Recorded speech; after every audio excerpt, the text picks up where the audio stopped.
नरेंद्र मोदी आप प्रधानमंत्री हैं, इस देश के प्रधानमंत्री आपको जेब नहीं देता कि आप भारत की इतनी बड़ी आबादी के ताल्लुक से इस तरह की बकवास करें।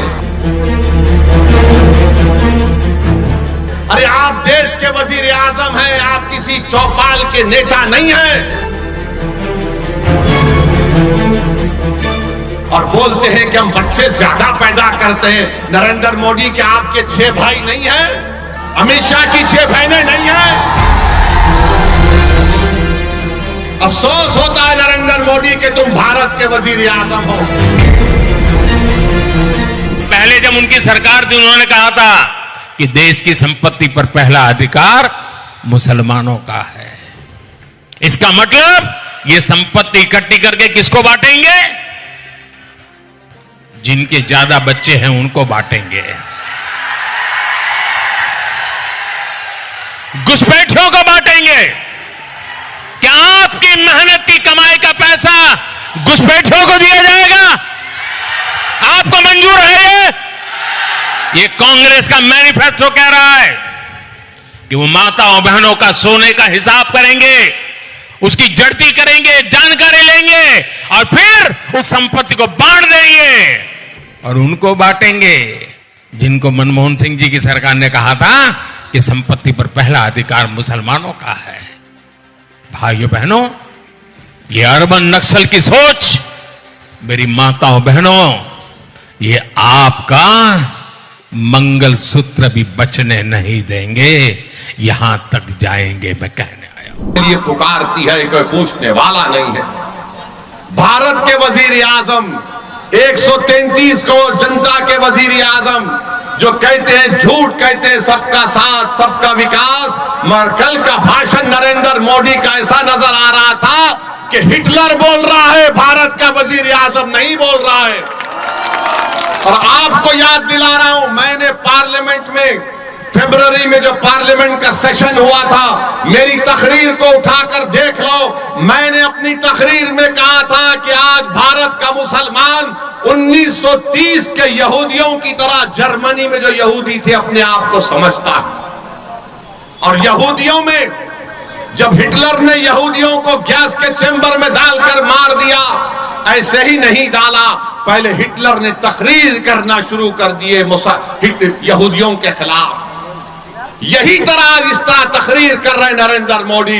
नरेंद्र मोदी आप प्रधानमंत्री हैं, इस देश के प्रधानमंत्री आपको जेब नहीं देता कि आप भारत की इतनी बड़ी आबादी के ताल्लुक से इस तरह की बकवास करें। किसकी दौलत लूटी हमारे, बताओ मेरे भाई। हकीकत बता रहा हूं तुमको, भारत के मुसलमानों की सुनो, जिसको अंग्रेजी में एक लफ्ज है इंटरजेनरेशनल मोबिलिटी कहते हैं। अगर मेरा दादा 100 रुपये कमा रहा था तो उसका पोता 110 रुपये कमाना चाहिए। हमारे हिंदू भाइयों के पोते अपने दादा से बढ़कर कमा रहे हैं, यादवों के बेटा बेटी अपने दादा से बढ़कर कमा रहे हैं, ठाकुरों के, राजपूतों के, भूमिहार के, आदिवासियों के, हर समाज के, सिखों के, ईसाइयों के पोते अपने दादा से बढ़कर कमा रहे। अगर कोई अपने दादा से कम पैसे कमा रहा है तो मुसलमान है वो। और नरेंद्र मोदी बोलते हैं कि दौलत हमको दी जाएगी। कितना झूठ कह रहा है भारत का प्रधानमंत्री लेकर इस तरह की बात वजीर आजम करते हैं। अरे आप देश के वजीर आजम हैं, आप किसी चौपाल के नेता नहीं हैं। आप सबके वजीर आजम की बात करना चाहिए था। और बोलते हैं कि हम बच्चे ज्यादा पैदा करते हैं। नरेंद्र मोदी के आपके 6 भाई नहीं हैं? अमित शाह की 6 बहनें नहीं हैं? क्या रविशंकर प्रसाद की 7 भाई बहन नहीं है? मगर दिखता कौन? मुसलमान ज्यादा बच्चे पैदा कर रहे हैं। अरे झूठ बोल रहे हो तुम। तुम्हारी गवर्नमेंट का आदादोशुमार डेटा कह रहा है कि मुस्लिम हमारी बेटियों का जो फर्टिलिटी रेट है उसमें कमी आई है।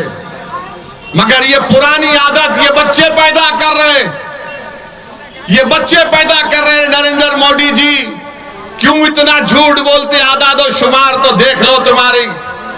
और मुसलमानों को घुसपैठी कहते हैं, घुसपैठी कहते हैं।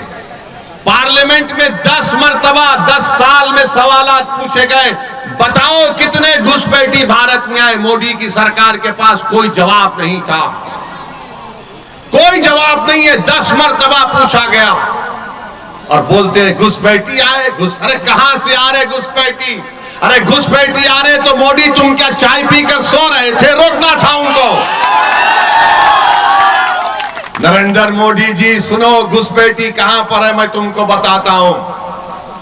लद्दाख में 2000 स्क्वायर किलोमीटर पर चाइना की फौज भारत की जमीन पर कब्जा करके बैठी है। अरे मोदी तुम में दम है तो बोलो चाइना के खिलाफ।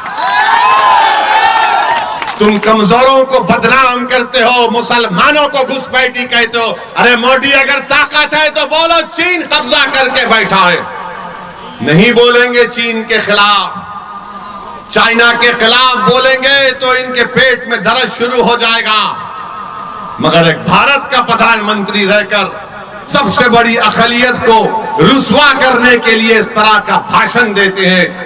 अफसोस होता है नरेंद्र मोदी कि तुम भारत के वजीर आजम हो। किस तरह की वाहियात बात आपने की। अरे तुम्हारा झगड़ा किसी पार्टी से झगड़ा करो, मुखालिफत करो, मगर तुम भारत के वजीर आजम हो जिसमें 17 करोड़ मुसलमान हैं। इस तरह हमको जलील और रुस्वा करेंगे कि बच्चे पैदा करते हैं।